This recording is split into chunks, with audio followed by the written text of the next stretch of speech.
Om Shanti. Om Shanti. Good morning.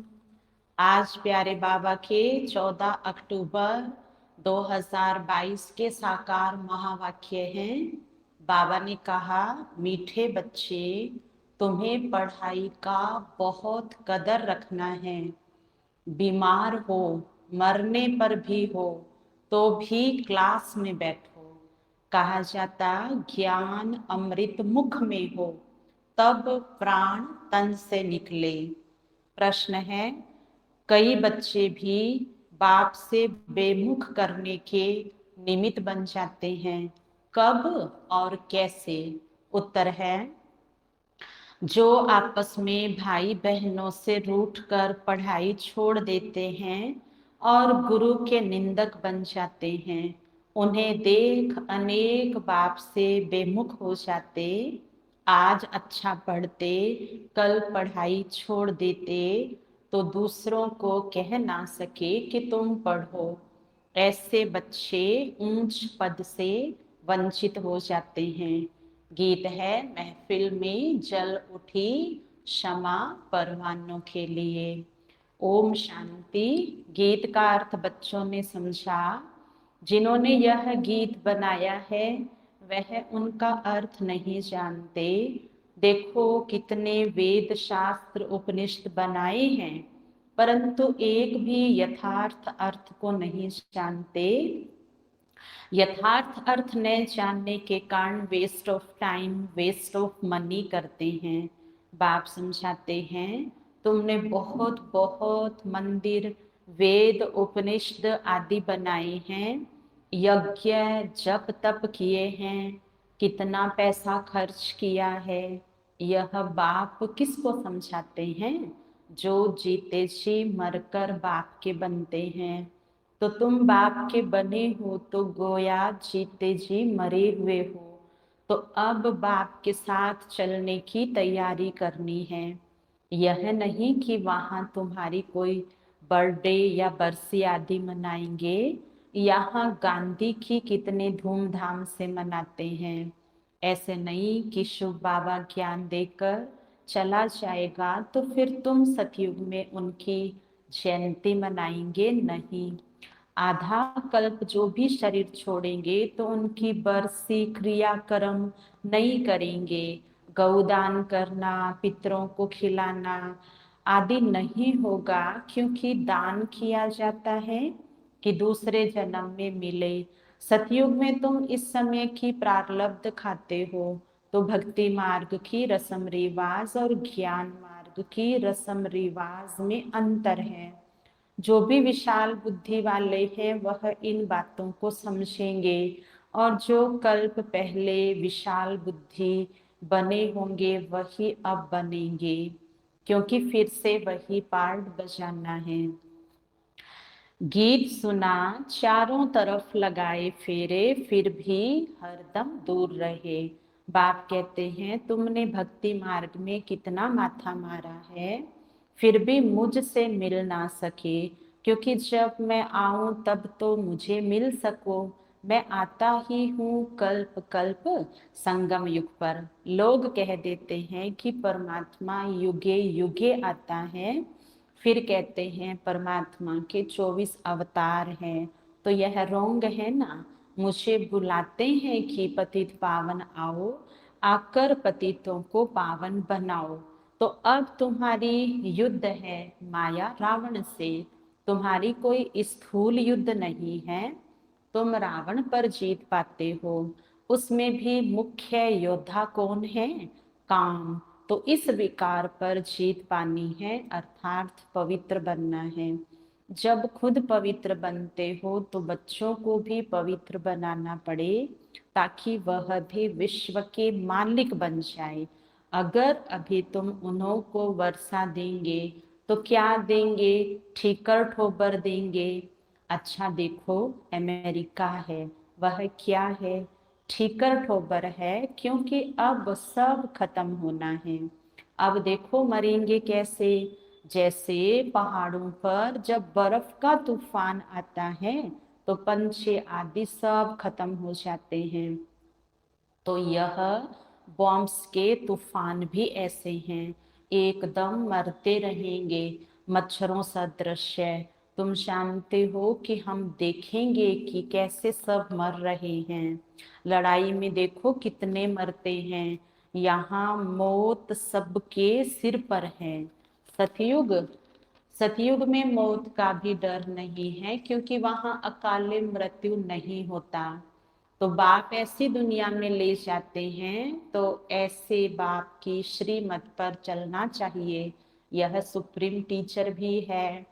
तो बच्चों को पढ़ाई पर पूरा ध्यान देना चाहिए। बहुत हैं जिनको पढ़ाई का कदर नहीं है।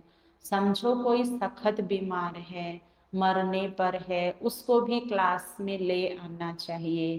कहते हैं ज्ञान अमृत मुख में हो, गंगा का तट हो, तब प्राण तन से निकले। तो पढ़ाई का इतना कदर होना चाहिए। अगर लाचारी हालत में क्लास में नहीं ले जा सकते हो, तो उनको घर में भी शिव बाबा याद कराना चाहिए। परंतु पढ़ाई पर बच्चों का पूरा ध्यान नहीं है। बाबा कहते हैं रिजल्ट ले आओ, तो मुझे मालूम पड़ेगा कि कहाँ तक कौन पढ़ता है। और बाबा पूछते भी हैं कि यह खुद पढ़ता औरों को पढ़ाता है, क्योंकि इसी धंधे में ही कमाई है, बाकी सब धंधों में है धूल। उन ब्राह्मणों के कच्छ में है कुर्रम, तुम्हारे पास है सच।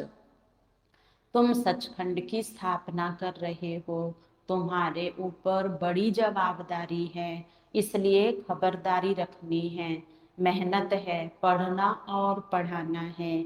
ऐसे नहीं सिर्फ पढ़ना है। तुम प्रवृत्ति मार्ग वाले हो, 8 घंटा भल घर का काम करो। गवर्नमेंट भी कायदा निकालती है कि 8 घंटा काम करो। आगे तो जब स्टीमर बाहर से रात को आते थे, तो सारी सारी रात भी दुकान खोलकर काम करते थे। तुमको भी घर के काम से फारिग हो, फिर इस सर्विस में लग जाना है। सर्विस करना गवर्नमेंट खुद सिखलाती है, खिलाती पिलाती है, तो उनकी सर्विस भी करते हैं। यहाँ भी तुमको बाप सिखलाते हैं, तो तुमको ओन गॉडली सर्विस करनी है। सिर्फ ओनली सर्विस नहीं, ओनली हो गई सिर्फ अपने बुद्धि की, खुद को पवित्र बनाना, परंतु हमको तो भारत को स्वर्ग बनाना है। तो तुम्हारे ऊपर बहुत जिम्मेवारी है। जैसे उस सेना पर जिम्मेवारी रहती है, चीफ कमांडर, कैप्टन आदि पर अधिक जवाबदारी रहती है। यहाँ भी ऐसे है जो अच्छे अच्छे बच्चे सेंटर खोलते हैं, वह हो गए कमांडर, तो उन पर जवाबदारी है। तो यह हर एक को देखना है कि हम सर्विस के बजाय कहाँ डिस सर्विस तो नहीं करते हैं। बहुत बच्चे हैं जो भाई बहनों से रूठ कर पढ़ाई छोड़ देते हैं। यह नहीं समझते कि पढ़ाई छोड़ने से गुरु के निंदक ठोर नहीं पा सकेंगे, अर्थात सतयुग में ऊंच पद नहीं मिलेगा। यहाँ बाप बच्चों का रजिस्टर मंगाते हैं, उससे समझ जाते हैं। जैसे स्कूल में बाप टीचर रजिस्टर से समझ जाते हैं कि यह बच्चा कहाँ तक पढ़ता होगा।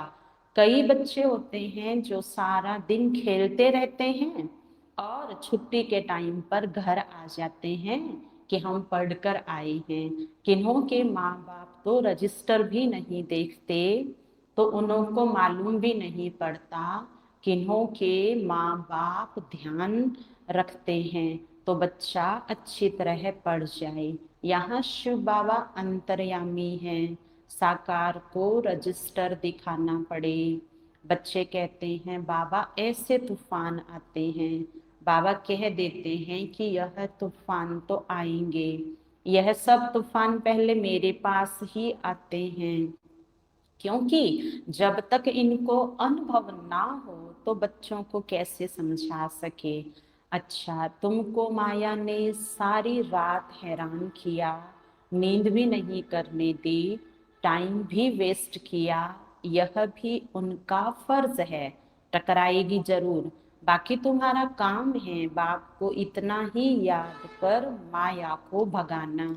कई बच्चे हैं जो थोड़ी भी माया आती है तो छोड़कर चले जाते हैं बाप को। जैसे वेद लोग कह देते हैं यह दवाई लेने से बीमारी उथल खाएगी, परंतु कई लोग ऐसे होते हैं जो जरा सी बीमारी ने उथल खाई तो उस वेद को छोड़ दूसरे वेद के पास चले जाते हैं।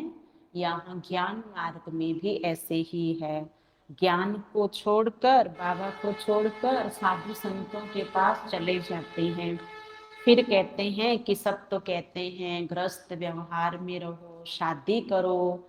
बाबा आप कहते हो शादी करके पवित्र रहो, यह फिर कौन सी मुसीबत है? बाबा कहते अरे तुम कहते हो हमको गृहस्थ व्यवहार में रह राजा जनक की तरह जीवन मुक्ति चाहिए, तो फिर गृहस्थी में पवित्र रहना पड़े। कई फिर बाबा को कहते हैं बाबा आपकी बात तो ठीक है, बाकी मंजिल ऊंची है, ऐसा कहकर डर जाते हैं। ऊंच तो जाना ही है। देलवाड़ा मंदिर में भी है कि नीचे तपस्या कर रहे हैं, ऊपर में उनकी प्रारब्ध स्वर्ग है, तो मंजिल ऊंच तो है ही है। कहते हैं ना कि चढ़े तो चाखे प्रेम रस, यानी वैकुंठ रस, और गिरे तो सब खत्म, चकनाचूर। इसलिए बड़ी सावधानी से चलना पड़ता है, पवित्र बनने में डरना नहीं है। कहते हैं यह गीता की अथॉरिटी है। गीताएं तो मनुष्यों द्वारा लिखी हुई आजकल बहुत है। टैगोर की गीता, गांधी की गीता, आदि आदि। आजकल जो घर से रूठ जाते हैं वह भी गीता का जाके अर्थ करते हैं और उस पर अपना नाम डाल देते हैं। एक गीता में तो ये लिखा है कि बैंगन खाने से ये होगा, भिंडी खाने से ये होगा। तो यह बाबा, ब्रह्मा बाबा रोज गीता का पाठ पहले करते थे। जहां भी जाते थे ब्रह्मा बाप, राजाओं के पास भी जाते थे तो गीता का पाठ जरूर करते थे। मनुष्य समझते हैं भक्त ठगत नहीं होते, परंतु जितना भगत ठगते हैं उतना कोई भी नहीं। तो बाबा कहते हैं बच्चे पढ़ाई को नहीं छोड़ना, नहीं तो माया अजगर खा जाएगी, फिर बाद में पछताना पड़ेगा। जब धर्मराजपुरी में एक एक जन्म का साक्षात्कार करते सजाएं खाते हैं तो बात मत पूछो। मुक्ति और जीवन मुक्ति को तो कोई मनुष्य जानते ही नहीं, क्योंकि वह समझते हैं कि सुख जीवन में कागविष्टा के समान है, तो समझते हैं कि फिर स्वर्ग के सुख भी ऐसे होंगे। क्योंकि फिर आगे सुना हुआ है कि त्रेता युग में भी सीता चुराई गई थी, तो वह भी दुख है। परंतु अब तुम बच्चे जानते हो कि स्वर्ग राम राज्य में ऐसी बातें दुख की नहीं होती है। यह भारत की ही कहानी है। बाकी और धर्म वाले इस ड्रामा के अंदर 22 प्लाट हैं। भारतवासियों के ही 84 जन्म हैं, और धर्म वाले तो 84 जन्म नहीं लेते। जानते कुछ भी नहीं है, गाते रहते हैं कि आत्मा परमात्मा लग रहे बहुकाल, अर्थ तो पता नहीं है। यह ब्रह्मा भी पहले बेगर था ना, इसने भी बहुत गुरु किए हुए थे, परंतु है सब ठगी। तो बाप कहते हैं ना, जब सर्व धर्म में अति गलानी होती है, अधर्म आता है, तब मैं आता हूँ। तो इसका अर्थ भी पहले नहीं जानते थे। ब्रह्मा बाबा गीता पढ़ते थे, परंतु शिव बाबा कहते जैसे जंगली तोते, तुम कंठी वाले बन विजयमाला में पिरो जाएंगे। दुनिया वाले इन बातों को क्या जाने, उन्हों को अगर तुम अपना लिटरेचर देंगे तो कई बार वो फेंक भी देते हैं। वे लोग क्या जाने ज्ञान रत्नों को। तुम बच्चे जो कल्प पहले देवता धर्म के थे, अब वही ब्राह्मण बने हो। जो अब देवता बनेंगे वही कल्प कल्प नंबरवार पुरुषार्थ अनुसार देवता बनेंगे, और तो देवता बन ना सके। यह सैपलिंग लग रहा है ना, वह गवर्नमेंट तो कांटों का सैपलिंग लगाती है, यहाँ पांडव गवर्नमेंट देवता धर्म की सैपलिंग लगाते हैं। कितना फर्क है। जब देवता धर्म का सैपलिंग पूरा होगा, तब ही इस पुरानी दुनिया का विनाश होगा। तो विनाश के आसार तुम देख ही रहे हो कि कैसे यवनों और कौरवों की लड़ाई लगती है। ड्रामा अनुसार नथिंग न्यू, कोई नई बात नहीं है। नहीं तो क्यों कहा कि रक्त की नदियां बहेगी। कोई हिंदू थोड़े ही आपस में लड़ेंगे, यह वार ही है यवनों और कौरवों की, और हम भी इस युद्ध पर हैं।